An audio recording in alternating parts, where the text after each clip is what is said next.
Hey there, Nerd Clan. Did you know that this is the last chance to get your Halloween-themed Harry Potter merchandise at the Mary and Blake store in time for the big day? So head on over to themaryandblakestore.com to see what best fits your Halloween celebration. For me, it's pumpkins, potions, polyjuice, and Potter.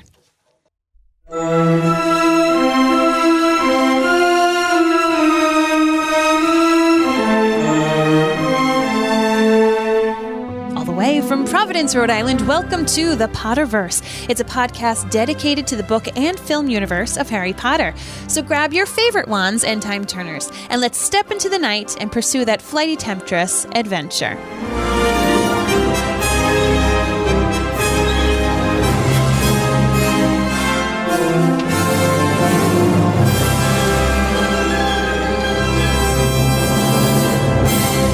And welcome. My name is Mary Larson. My name is Blake, and I just have to say, Mary, after about 30 or 40 episodes of the Potterverse, you're really getting that timing down really well. Oh, thank you. Of the step into the night, the flighty temptress thing, and then the music soars, and man, it's almost like you're a professional. Yeah. It's almost like you're getting paid to do this. Hey, who would have thunk? Who would have thunk? And it's not like I have an in-home producer next to my side, raising that volume perfectly. That's true. Look at you go. So, of course, really excited as we are delving into the namesake of this book, Chapter 16, The Chamber of Secrets. And, there were a lot of good fun bits to really sink your teeth into and moments.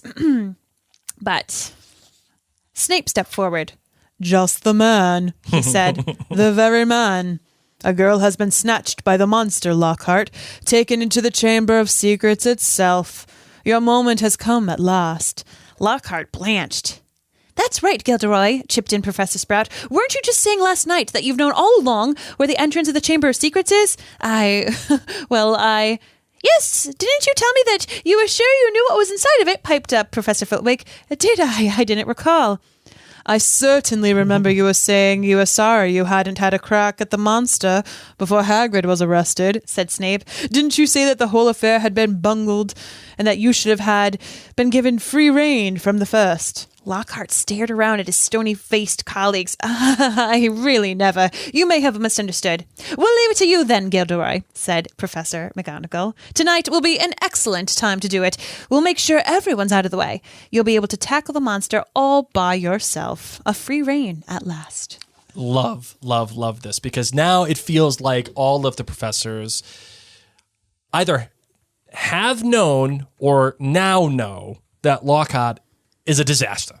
A total disaster. Yes. And not only do they know it, they're calling him out on it. And McGonagall even goes as far as to say later on, yeah, okay, now he's out from underneath us. Yeah. Let's actually get to work here. So, Mary, before we get into the rest of the show, or do you want to save this? I was going to say, do you think that the professors knew the entire time, or is this something that they're just realizing now? I think that they've had suspicions, and probably each of them had their own experience with Lockhart that made them be like, "I don't know how I feel about this jabroni." Yep.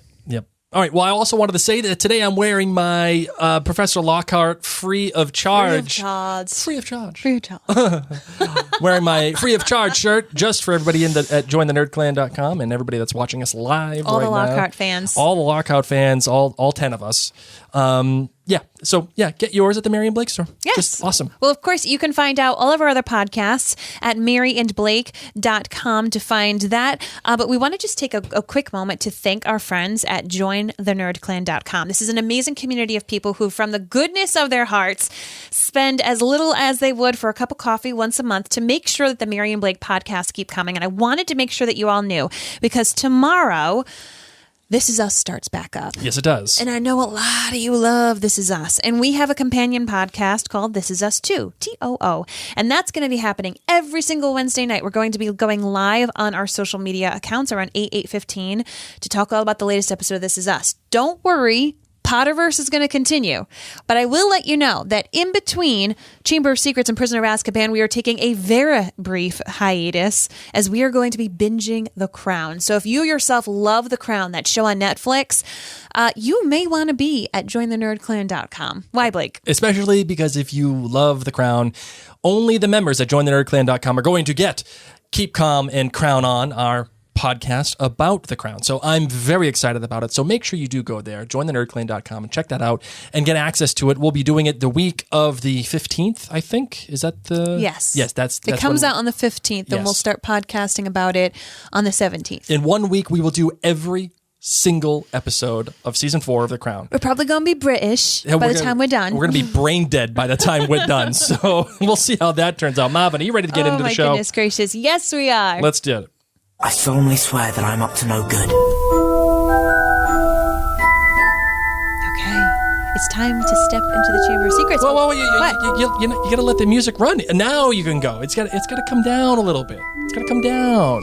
We were just talking about how professional you were like 5 minutes ago. Okay. I'm only professional some of the time. Okay, now you can go. Okay, so bad news bears. When McGonagall's in charge, there's still exams. When Dumbledore's in charge, he's like, we had a rough day. Exams are canceled. McGonagall's like, you're all scared for your lives? You should be, because exams are still on and we're bumping them up early. So Harry and Ron almost get to hear from Ginny about some super special stuff, but Percy steps in and stops it. And then we find out that Ginny's taken by the monster. Yep. Lockhart says, sure, I can save the day. But really, he ends up telling Harry and Ron the truth, that he's been a fraud all along. Dun, dun, dun. And they go down to the Chamber of Secrets, and he tries to seal Ron's wand, which backfires. And brave Harry goes to find Ginny Weasley in the Chamber of Secrets with a 20-foot basilisk snake, thanks Hermione, alone. What do you think about this chapter, Marvin? Boom, boom, boom, boom, boom, boom, boom. Yeah, like it's moving, non-stop. it's pumping. Non-stop for all my Hamilton fans. Oh, good one. I like that. I have to say there are some logical issues that I have with this chapter. Of course. No, but I mean, don't be like that. I'm just saying. I think there's more logical issues that happen in the movie version of this chapter. Oh, I totally agree. I'm just saying there are just some things that happen in this chapter where I'm like, it just doesn't make sense. Okay, well, let's go dig through it, baby. They say they're going to go tell McGonagall about what they learned from Moaning Myrtle. Mm-hmm. But even before that, McGonagall says, listen, we're going to get all these people, and they're going to get, the Mandrakes are coming, and we're going to revive them. Yes. And guess what? We're probably going to figure out who and what did this to them. Yet, the boys are still like, we got to sneak off and go talk to Moaning Myrtle. When they're going to get the information the very next day. But that aside, they say they're going to go talk to McGonagall. They don't do it. And I know they don't do it because of the meeting with all the teachers. Yes. That still doesn't make all that much sense because they still could have talked to McGonagall regardless. They would have gotten in trouble. Like that's ever stopped them. Let's see. Does McGonagall ever give them a break? No. But, yes, she does. I mean, then, not only that, they decide, all right, well, you know what? Who cares? We're going to get in trouble anyway. Might as well just go and figure it out. It's Ron's sister. I know. But instead of going to McGonagall, the person who's actually in charge, they go to Lockhart. These are 12-year-old boys in a moment of desperation. You think they would go to McGonagall, the person they originally planned to speak to in the beginning. Now, I agree. Victoria here says, I think we've established that the boys do not trust those teachers.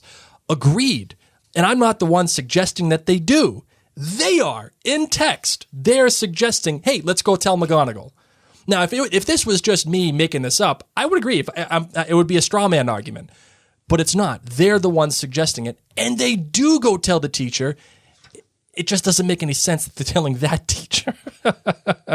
It feels off to me. Do you think that's a fair criticism, Mary, or no? That they chose poorly of which teacher to ask for help? That they abandoned their plan, telling McGonagall for no reason. Well, I would beg to differ that McGonagall's the one that's dropping the ball. If all of these teachers, McGonagall, Flitwick, Sprout, and Snape, the four of them probably could have defeated this basilisk. And instead, they're just like, oh, well, Ginny Weasley's gone. School's over. If you want to try, Lockhart, no problem. The Hogwarts Express is coming tomorrow anyway. They know he's full of crap anyway. Yes, but like I just feel like they sit back and put their feet up, and they're just like, we tried, we failed. I think they do what they can. Like what? Which is getting all the students in their houses away from the basilisk, or away from whatever has been doing this. Because they know that any student that is out and about is in danger. It's kind of like the quarantine. If you're out and about, you're in danger. Stay in your homes. So I think they did what they thought was right, and I kind of agree with them. Like, get everybody in their homes. Don't come out until tomorrow when we get everybody all together. All the teachers will be there, and we get you out of the school because we can't keep going. But what do you think would have happened if the boys did tell McGonagall? I think that this would have been solved a lot better. Yes, and that's the only reason why. I think she would have believed them, and that's the only reason why they tell Lockhart and not McGonagall, because if they tell McGonagall, the book's over. That's it. That's the narrativium that exists, and I'm finding a lot more narrativium in this book than in the Sorcerer's Stone. Like, things happen in this book because they need to happen for the book to continue. What I find actually quite interesting in this, so as I was reading, because I hear you, it's like, why wouldn't they go to the head of the house? You think that maybe she'd be checking in on the Gryffindor common room, every other hour or so. She's currently the headmistress. Like, why wouldn't they go to McGonagall? But what I find is quite interesting is it is Ron who decides for them to go with Lockhart. Ron, who has, thought very lowly of Lockhart left and right. And yes. the reason that I think that he's doing this is I think that it is just sheer desperation. Like he's been racking his brain. He and his brothers are like, what are we ever going to do? And it is Ron who has called this guy every single name under the sun for this entire book. He says, do you know what? Said Ron, I think we should go and see Lockhart. Tell him what we know. He's going to try and get to the chamber. We can tell him where we think it is. Tell him that there's a basilisk there. And because Harry couldn't think of anything else to do, and because he wanted to be doing something, he agreed. So I just found it interesting that it wasn't Harry's idea. Mm-hmm. It was Ron. And to me, that just screams young desperation. They are sleep deprived, they're worried, and they know this teacher, this adult, is going to do it. And even though they have not been wowed by this teacher, they've actually been the opposite, that maybe he truly can help. It's like, maybe he can do it. One of the things that happens, I think, is... Actually, no, I know what happens. McGonagall says, all right, this guy's out now. Like, finally we can actually do something. Like, that gets him out from underneath us. The boys hear that. And yet they still show some kind of confidence in Lockhart. Again, this is just one of the logical issues that's established in this chapter that just doesn't make a whole ton of sense. I know, but it's a 12-year-old boy. That's true. One of the things I think we keep doing is, well, at least I keep doing, certainly, is as I'm reading this, I'm like aging up Harry. He's a 7th grader. I think of if Harry. You're lucky. I think of Harry right now in the Chamber of Secrets as I would see him in like the Order of the Phoenix. Yes, in which he is much more logical and he does take his time. In these early books, Harry just acts a lot in general, but in the latter books, he does take a lot of time and digest. And in these early books, it's like, all right, let's try this thing and let's try this thing. And why do you think the boys, even prior to the McGonagall announcement about Ginny, why do you think they go to Moaning Myrtle? Like, instead of just saying, okay, hey, look, like they're going to figure it out. They get these people waking up tomorrow. Like they're going to be awoke. But who's to say if they definitely will tell you who the attacker was? They want to hear exactly, because if they can find it a day earlier, that's possibly a life that could be saved. If they could find out exactly from Moaning Myrtle, then it may help a little bit more. And I just think that these boys they're like Scooby-Doo. They just want to get down to who done it, and they want to be the ones that know about it first. Mm-hmm. This is something that they've been clamoring after all year. Mm-hmm.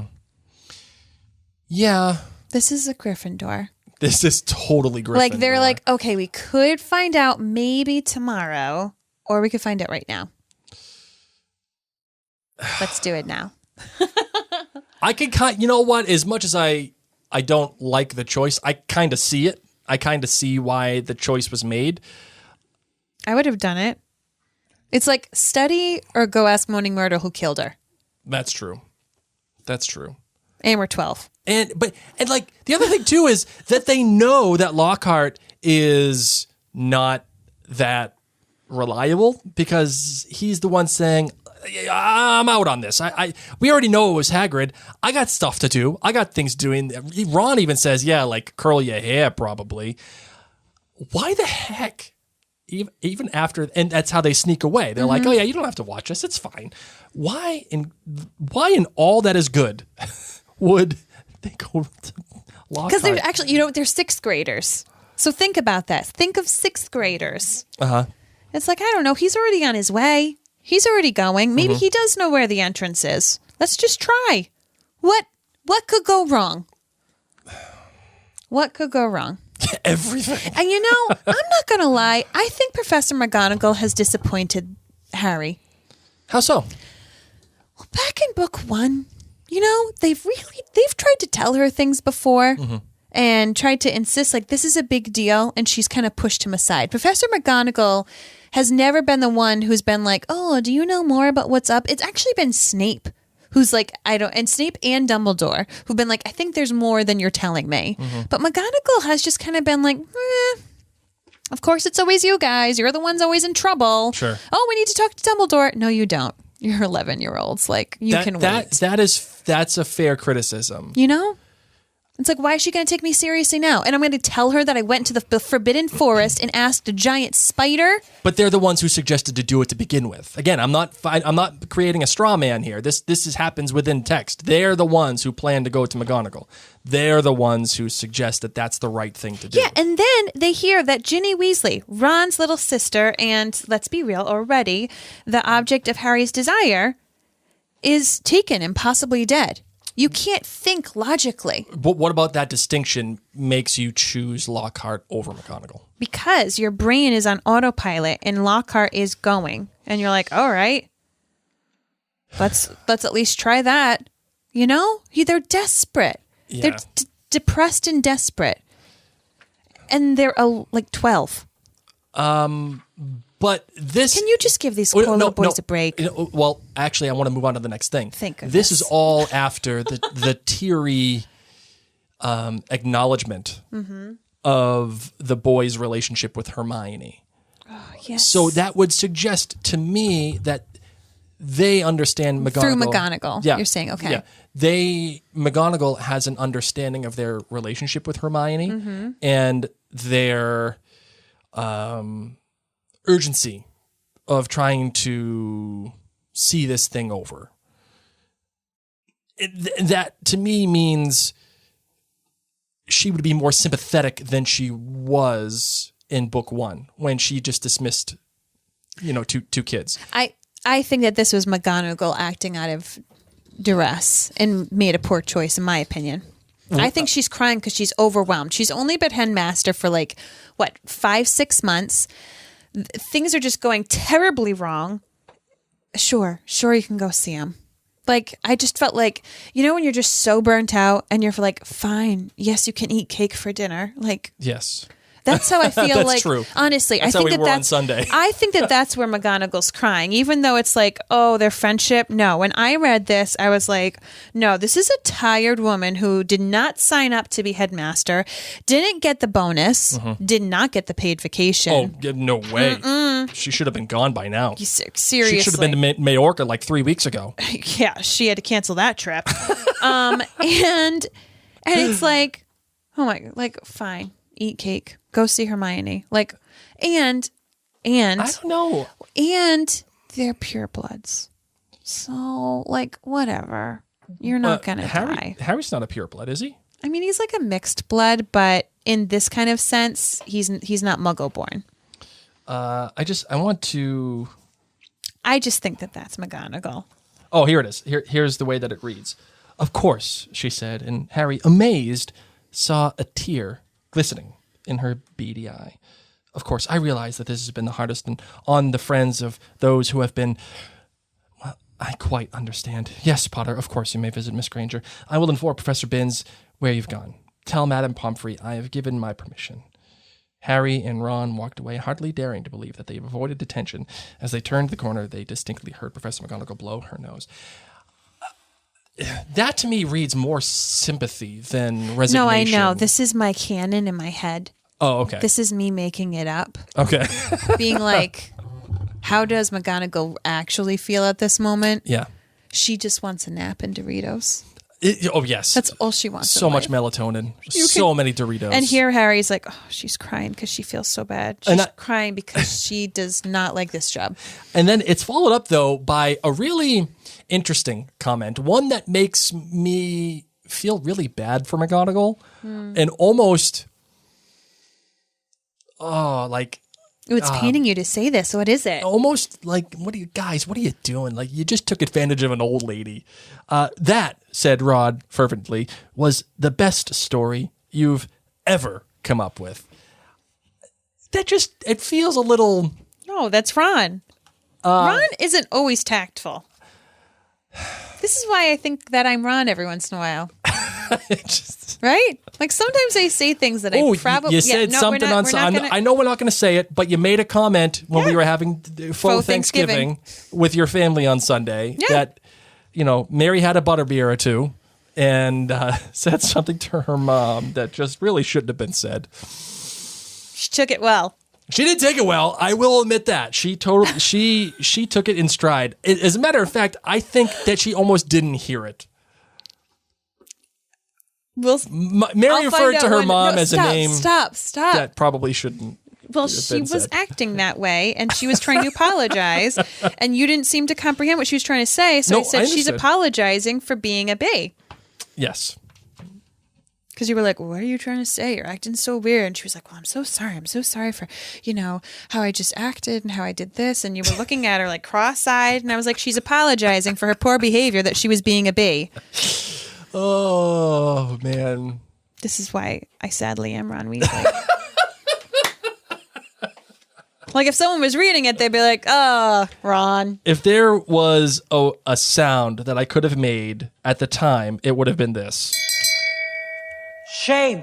Yeah. It would have been that. Yeah. Because it's beyond like the... I don't think she heard me. And I wasn't calling her that. I was trying to put it into terms that you would understand what she was trying to say. Fair enough. But anyway, yeah, you absolutely are, Ron. Let's move on. You are Ron.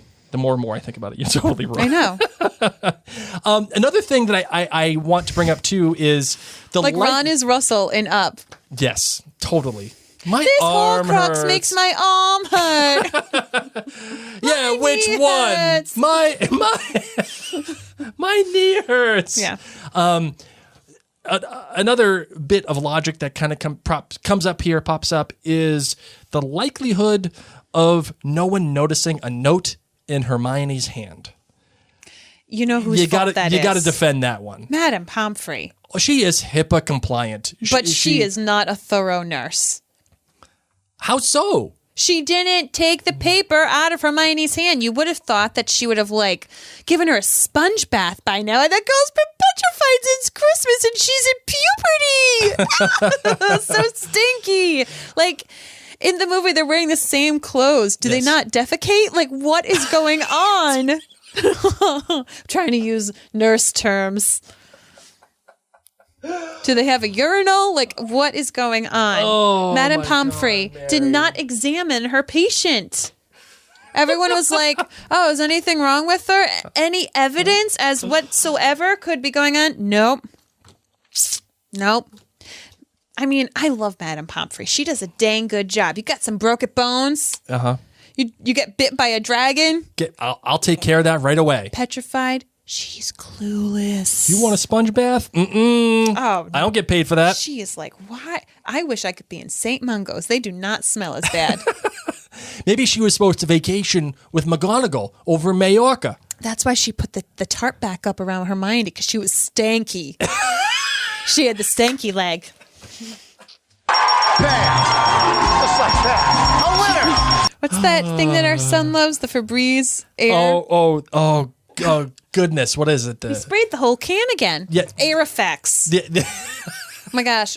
We don't usually watch commercials that often. I think maybe we were watching Harry Potter, but it was on like a network, so there were commercials broken in, and every other commercial was Febreze air effects, and my kid became obsessed. Mom, why don't you have that? Why don't you have it? Our house is stinky. We need it. So I bought it, and he used it in one day. He said, what does he whole really bottle. say, Mary? A house smells like Farts. Yeah, well, you're the culprit, kiddo. I know. He's dropping bombs. Okay, let's continue because these poor people are all set with us. Let's get out of Hermione. Oh, She has the stop. That's what she said. Let's get out of there. All right. fine. But at least acknowledge that it's one of those things that, like, that Madame seems Pomfrey very dropped unlikely. the ball. Yes. Madame Pomfrey dropped the ball. that's because the story needed her to drop the ball. Can we have a moment Yes, for absolutely. these teachers' reactions? Yes. When they enter the teacher's room. Okay, and that's the boys went there to get McGonagall, of course, and then they hid. And Professor, when McGonagall tells them, she says a student has been taken by the monster right into the chamber itself. Professor Flitwick let out a squeal. Professor Sprout clapped her hands over her mouth, and Snape gripped the back of the chair very hard. Asked, "Are you sure?" And McGonagall says, "Yes. He left this note." Professor Flitwick burst into tears. Madam Hooch, where the heck was she been all this time? Drinking some bourbon. But she's back. She's nervous, and they figure out who it is.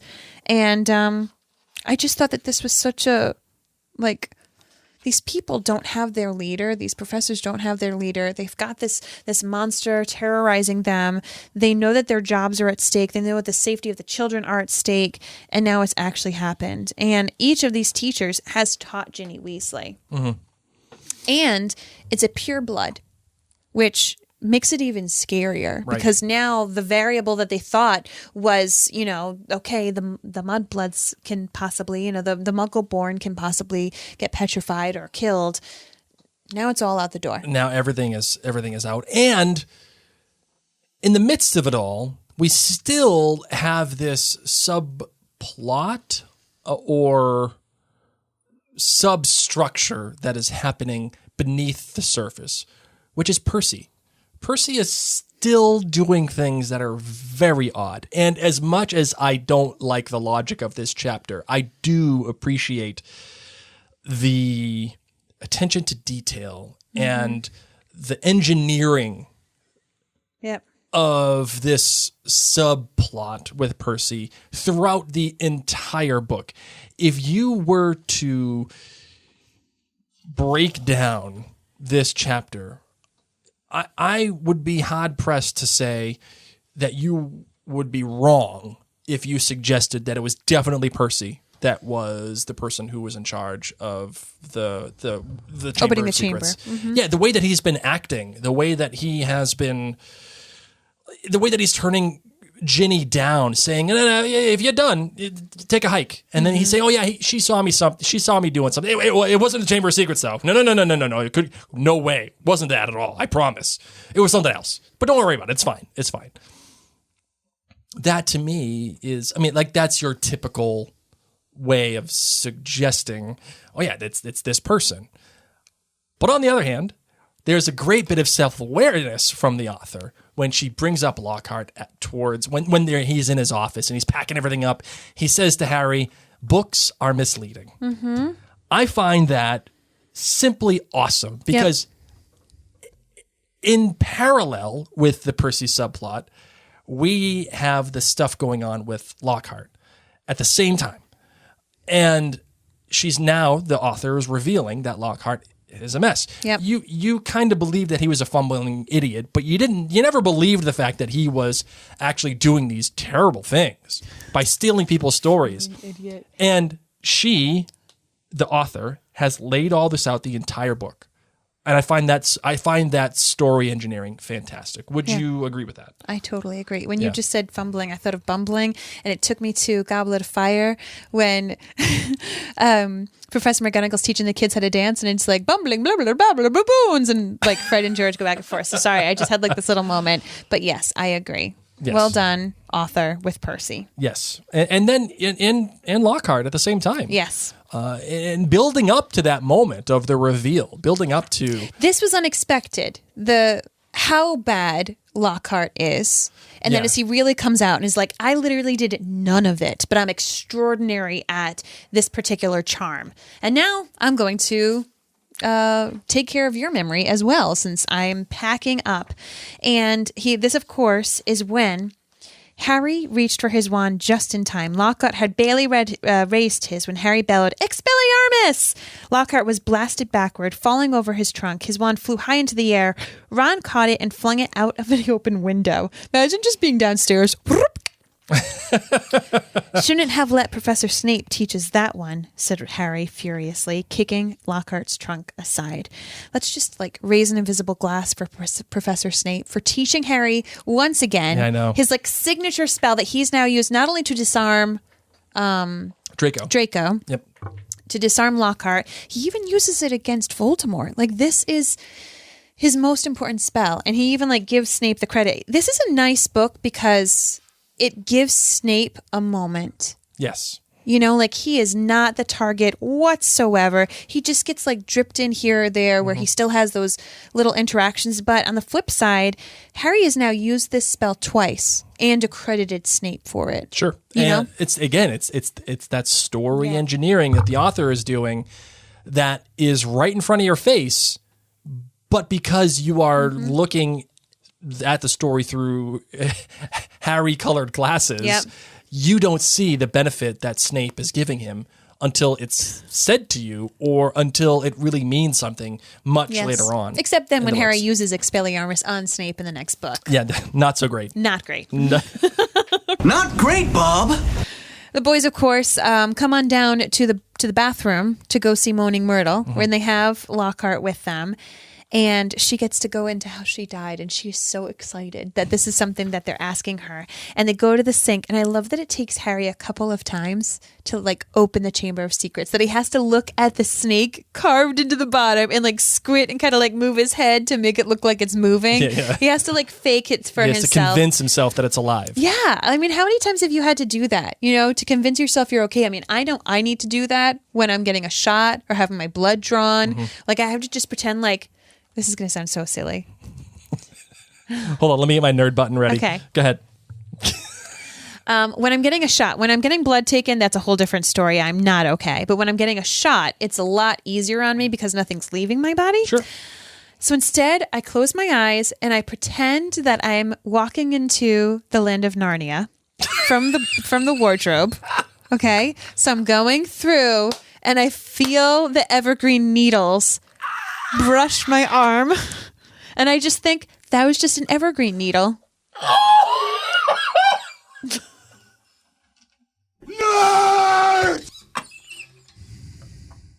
Visualization. One of us uses it and one of us doesn't. You're such a dork. Thanks, Blake. I mean, Narnia. I mean, it doesn't need to be Narnia, but that's kind of what I picture. Okay? Because I like snow, right? Brings me joy. I feel safe. So I'm just saying, I can appreciate Harry needing to fake himself out. Mr. Tumnus. Put away that needle, Mr. Tumnus. Just brushing against the leaves. The pine leaves. Oh, man. So they open the Chamber of Secrets. Thanks to Mr. Tumnus. And they slide on down. That's my new shirt. Mr. Tumnus with a big needle. No one will want that one. No one will want that. Oh, man. And Lumos, Lockhart makes the biggest mistake free of charge. Free of charge. What? What do you mean, what? Lockhart makes a huge mistake. No, I know. He What's does. his- Yeah. I'm just letting you talk because you stopped laughing, so I thought you should... No, go ahead. What is the big mistake? I don't know what... He takes Ron's wand away from him. Okay. Well, yeah. I thought you meant he... never mind. Whatever. Takes the wand and collapses the inside of the tunnel. So he and Ron are stuck on one side of the boulders, and Harry has to go get Ginny by himself. What do you think, Mary, about the author splitting or creating a situation where Harry has to be alone again at the love end of the this. book? Why do you love it? So something in this reread, the Harry Ginny storyline and romance, it's sometimes weird, sometimes great. When she's young, she's like so obsessed with him. Fun fact, Kate Middleton had posters of Prince William up in her teenage room. So, it's okay to have a crush on someone famous and then you accidentally kind of end up with them. But what's interesting here is that Harry has been paying attention to Ginny this entire book. The Weasley family has taken him in and it is like family for him. And he's been noticing when she's acting poorly. And when he hears her name, it really, really hurts him as well. What I love about this is that Harry and Ginny are the only two individuals who are possessed by Voldemort. And that is one thing that nobody else will understand. And to me, it reminds me of Bilbo and Frodo, how they get it and nobody else gets it. Frodo smells. Okay, just put your Frodo hate, leave it at the door. But they go through something, and he knows he needs to go save her in general. He doesn't know exactly what's been going on, but he knows that he needs to go save her. And I just love it. Yes, he's only 12 at this point, but I'm okay with it because it wouldn't have been the same with Ron. Ron can't understand this part. And this is something that is special between Harry and Ginny. And he does save her and she does apologize to him and comes clean with everything that happens to him. But the fact that this is something that they can bond over, I don't think it's delved into enough. But to have been possessed by the Dark Lord at young ages and to have this eeriness in it. I really like that, Mary. That is definitely a thread that is not pulled in this series. That is something that is absolutely a binding force between two people. I mean, she mentions it a little bit when he is obsessive with the Half-Blood Prince book, but this is something, as I said, it's just something that the two of them can appreciate and understand. It makes you wonder, do they have nightmares? And are they no, I get it, man.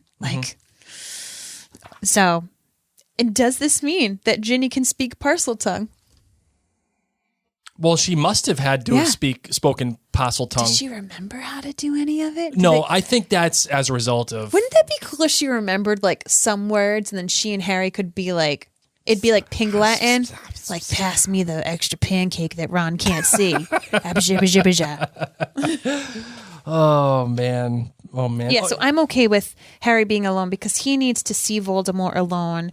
I think there's an argument here to be made that if Ron was here, honest to God, Ron would not have been able to handle this situation. Bless his heart. I think there's an argument to be made that the author needs Harry to do this on his own because it is part of the process for Harry to really grasp on to his similarities with Voldemort. Yes. And if you have Ron there... Ron would have just been a killed spare, in my opinion. Yeah, he would have gone the route of Cedric Diggory. Yes. That he would have been the spare, kill the spare. And Ron would have been the spare. Yes. And I think it's a journey for Harry to... Even though it's convenient, again, that the author does this, Harry has to understand himself, and he has to find the confidence within himself to fight these things, fight the specific structures and remnants of Voldemort, not only externally, but internally. I love how this is written at the end of the chapter. And he set off alone past the giant snake skin. Soon the distant noise of Ron straining to shift the rocks was gone. The tunnel turned and turned again. Every nerve in Harry's body was tingling unpleasantly. He wanted the tunnel to end, yet dreaded what he'd find when it did. And then, at last, as he crept up yet another bend, he saw a solid wall ahead on which two entwined serpents were carved, their eyes set with great glinting emeralds. Harry approached, his throat very dry. There was no need to pretend these stone snakes were real. Their eyes looked strangely alive. He could guess what he had to do. He cleared his throat, and the emerald eyes seemed to flicker. "Open," said Harry in a low, faint hiss. The serpents parted as the wall cracked open. The halves slid smoothly out of sight. And Harry, shaking from head to foot, walked inside. Excuse Gryffindor. me. Absolutely Gryffindor. Gryffindor. Like, is scared to his bones, shaking, dry mouth. And I have to do this. He thinks to himself, Ginny could already be dead. She's already been down here for a few hours. Yep. I can't spend time trying to dig Ron out and then have bumbling baboon Lockhart. I have to do this, and it's scary, but I have to do it anyway. Absolutely. And it's much like how the last book presented a series of trials for Harry, and each of the trials was met by each of the characters, and culminating in Harry's, well, not culminating in Harry's trial, but culminating in the fact that Harry was left alone. This is similar, though very different. This feels a lot, I hate this term because it's so cliche, but it feels so much darker. It feels so much more personal. It's like Anakin walking in Yoda's crazy cave where he has to go face Darth Vader. You mean Luke? And that's what I meant. Yeah.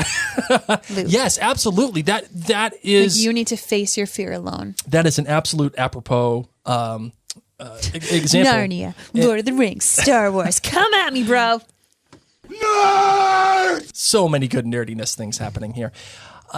It feels very personal for Harry at this moment, and it is defining who he is as he's going through this dark tunnel. I mean, it's no mistake that he can only see a few feet ahead of him. He's going, and he's going not because it's Ginny, not because it's Hermione, not because it's Ron. He's going for the sake of going, and not only going for the sake of going, but not knowing and still choosing to do it. It reminds. Here's another one. Here's another great nerd reference for you. It reminds me of The Matrix Revolutions at the end, and They all just became one big crazy blur of slow motion. yeah, at the end, Agent Smith is asking Neo, "Why, Mr. Anderson, do you persist?" And Neo says, "Because I choose to." I always found that some of the most remarkable writing ever. There's no need, there's no reason. I just simply choose. And Harry is choosing. He's defining who he is. Even though he is terrified, he chooses to go because that is he's discovering this is his most important and defining characteristic. It really is well written. Extraordinarily well written. Aside from the part that you hated on the beginning.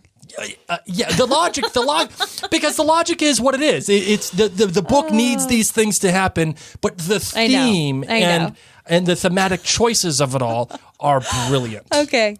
I like that. I like that a lot. Good. All right, Marvin, are you ready to get into the different perspective? Do you have one today? 'Cause Did I you have one? Oh no, I don't. Okay. But you did the last. I tried to do the last one. You usurped it. So why don't you? I mean, I feel like I kind of snuck one in with McGonagall, but sure. All right, ready? Sure. Okay. Oh, okay. Sorry. Buddy. I'm Ron Burgundy. It's not like a real sentence, but sure. Oh, go ahead. Okay, here's a question. How long have you had your mascara? Because if you have not switched out your mascara this season, you are in need for a new one. And it will take you into early 2021. New year, new lashes. And I will let you know that if you need new mascara, I'm going to hook you up. Just search Minute with Mary on your social media of choice, because November 1st, I got some cool things coming at you, bro. Yes, you do. I like it. All right, let's do it. You ready? Mm-hmm. All right, here we go. Holy cricket! You're Harry Potter! I'm Hermione Granger. And you are? Albus Dumbledore. Oh, good one. Dumbledore, what's up, buddy? How you doing? I could be in Mallorca right now. Let Should me be in tell you. Mallorca. I'm on house arrest. Because I don't think they sent him to Azkaban. No, I don't think they did. No, he just was. He's probably off. Yeah, drinking in a couple of They put him pubs. they put him in like a nice hotel, like the Omni or something. And they gave him a company card. Yes. Well, they gave you a company card. Yeah, sorry, they gave me a company card because I'm Albus Dumbledore. Yeah, sure. And they basically told me, like, you're just not allowed there until we figure things out. Good luck. But the cool thing is that while they don't figure things out, I have to stay here. I have knit so many scarves. One for every day. All different colors for the houses. I made one for Snape because he loves green. Yes. Oh my gosh. As does McGonagall, but don't tell anybody. You know what I mean? Like I think that's why Dumbledore, they secretly are like in love with each other. Yeah. So secretly. Who? Snape and McGonagall. They're friends. Yeah. They're frenemies. So I knit everyone a scarf. I've been writing in my diary, you know, my journal. I've been watching a lot. And by a lot, I mean a lot of Dawson's Creek. It's the late 90s, early 2000s. Are you a Pacey guy? I don't even know. You don't even know? I really like this Jen character. She just comes in out of nowhere. And she's just feisty and confident. I just think that's really interesting.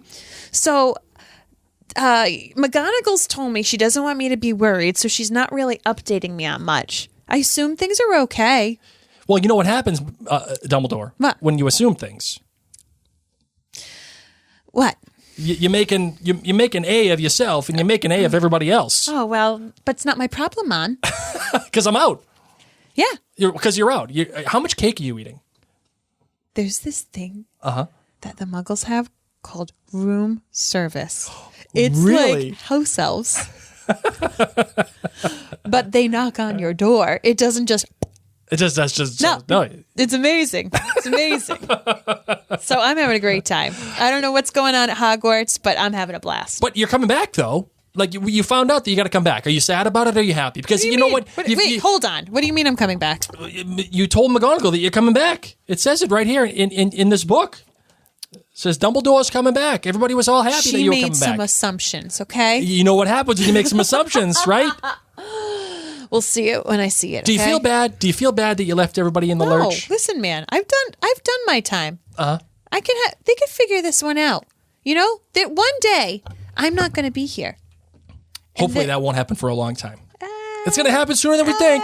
You know, you got to every once in a while see if they can drive by themselves. Just saying. And while you're taking a break, have some sherbet lemons, loads of cake. So much cake. What's your favorite cake right now? Still chocolate. Cake. That's your cake of the moment? Yeah. That's a little bland. What else? End scene. All right. Fine. Fair enough. All right. Ready for some emails? Yes, please. All right. We just went like way too deep on that. Let's do it. Miles Seriously, here. where is Dumbledore? All right, so we got one email in here. It says, by the way, ladies and gents, if you are joining us live, now is the time to get your questions in there. Please ask your questions in the respective chat forums that you're in. And Mary, what do you need to put in front of your question? A lightning bolt emoji. And of course, if you're listening to this on the podcast app of your choice, you are not alone. You can email us your questions, and whatever question that you have, we will put on the next episode and talk about it. So, emails at MarianBlakeMedia@gmail.com. Marvin, Yes. What is the question that we have today from Bethany? Hey, Mary and Blake, I listen and love all your podcasts. Thanks for providing Lumos in a time of knocks. You're welcome. Here's my question. Yep. Why did students not learn about Tom Riddle's transformation into Lord Voldemort in their History of Magic class? Learn history in order to prevent repeating itself, etc. Thanks for all you do. Signed, Bethany. That is Take it away, Blake. That's a great question. I'll hit up the Google machine, but I have an assumption. But you go. Why do you think? Well, I think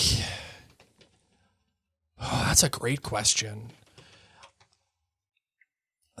Everything that the text provides to us right now is don't talk about Voldemort. Don't talk about him. Don't mention by his name. Don't say anything, because the more that you say it, the more real he becomes, and we're trying to move on. And they might just be too close to the Wizarding Wars and what happened with Voldemort. And is he still out there? Is he not out there yet? Are people too scared? Is it worth teaching? Is it... Well, I mean, I think logically it's worth teaching, especially coming from someone who has a degree in history. But I think to the average person, it might just be too painful.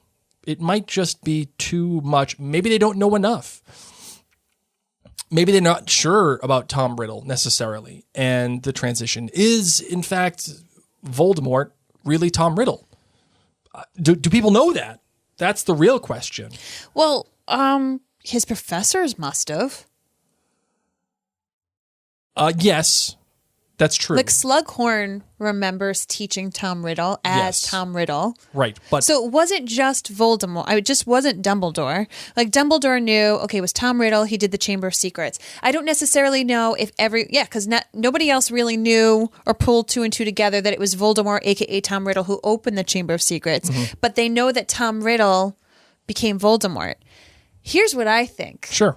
I think it's covered in the history of magic. I do. Okay. I just don't think that the kids learn current history of magic anytime soon. They're in their first year. They're learning about like old warlocks. Plus, they're always asleep in Ben's class. He probably mentioned it at some point. Or actually, he doesn't believe in the Chamber of Secrets, but it doesn't mean that he couldn't have referenced Tom Riddle becoming Voldemort. So A, either they slept through it, or B, it's covered in like their 7th year history class, if they even choose to continue with history. Well, the way that I look at it almost is September 11th, right? September 11th was a big event. But it's not in the history books right now. That's what I'm saying. Are they just too close? Yeah. Like 10 years It was after 50 years ago. What, Voldemort? Yeah. No, Voldemort at this point right now in the story was in the early 80s. So it was, did you say 50 or 15? I thought 50, but never mind. Maybe my timing's off. Right. So, yeah, no, your timing is definitely off because he disappears the night that Harry repels the Avada Kedavra. So Yeah, but that was 15 years ago. But I'm saying Tom Riddle as a student known as Tom Riddle. Once he leaves Hogwarts, he goes by Lord Voldemort. right, but the history of it all. Tom Riddle, the kid, isn't historical. It's his transition to Voldemort and what Voldemort does. So that, let's just say, takes place between 78 and 80 and 80. I bet you it is covered in like a 7th year History of Magic AP class that like 2 kids sign up for each year, if that. Because, so like when I learned history of music, we started all the way back to like Gregorian chants. Sure. And then as we'd go further and further and further, we eventually learned like the Beatles. But we didn't learn the Beatles right away.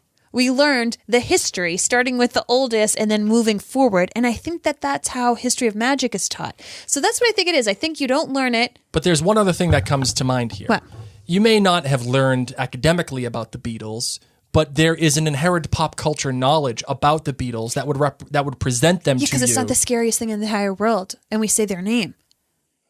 You like don't say Voldemort's name. You just like, we don't do that. Like, think about our kids. Are we talking to them about Hitler? Yeah, but they're 7 and 5. Yeah, but when are we going to talk with them about Hitler? These kids are 11 and 12. I'm not talking with them about Hitler then. Yeah. So instead, you'll be like, oh, this is, pilgrims. And this is, whatever. Like, I'm just trying to think George of what Washington. I learned at their age. Yeah. So I think, really scary but modern things is sometimes too scary for kids. And especially when they do these like crazy, horrific things, it's matter that you also need an older student to be able to digest. Yeah, and that's why I wonder if they're just too close. Even though within the text they're 15 to 20 years after Voldemort's exploits.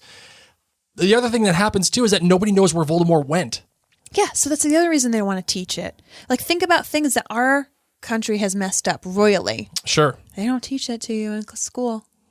Because they're like, and then we landed on the moon. Yay! We did such a good job. Yeah. Like, let's just skim over racism. And yay, slavery. we won the Cold War. Yay! Yay! Berlin Wall came down. Yay! Yeah, I think that's what happened. Yeah, I would probably tend to agree with you on that. Or they one. slept through bins. All right. So the next question we have from the live chats comes from Victoria. Why does Ron still have Spellotape wand? Want to know why I would still have a spellotaped Ron? Because Yes. I'm Ron? Because I wouldn't tell my mom.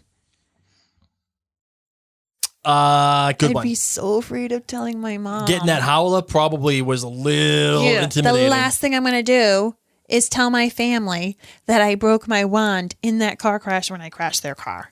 That's true. That's a good point. That's just one more thing to get angry about. But the cool thing is that I found one outside the window after I tossed Lockhart's. Maybe you can run down and grab that one. The next one comes from Tanner Gilbertson.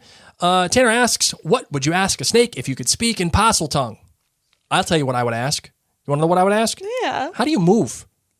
You wiggle. Yeah, but how does that happen? You don't got legs. Yeah, it's just forward momentum. Man. No, but like it ain't forward. It's like left and right, up and... Some go sideways. It's some weird. go sideways. How do you move? How does that work?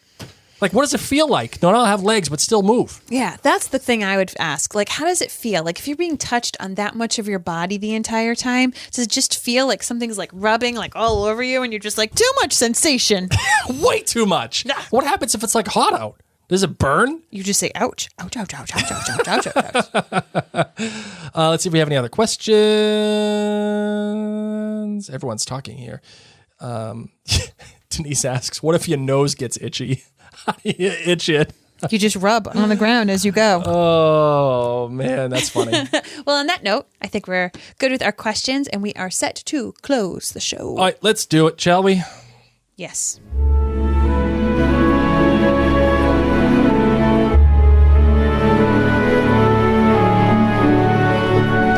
Thank you to anyone and everyone who are members at jointhenerdclan.com. You've heard us say this a bajillion times, but truly, you mean the world to us. You honestly keep us going. You allow this media company to continue to bring Lumos in the time of Nox, and we are still going forward. As we said, we're actually adding more to our weekly repertoire, starting just this week with This Is Us Too, and then our Join the Nerd Clan only podcast about the Crown. In other words, jointhenerdclan.com exclusive.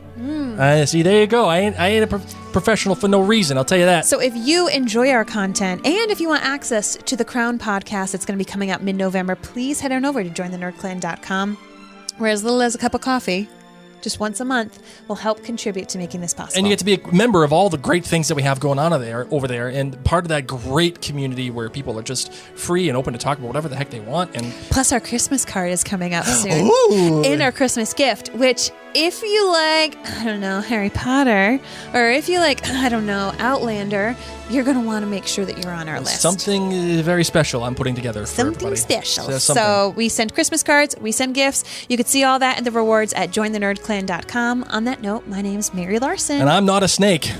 Ew. Because I got to have legs. Mischief managed.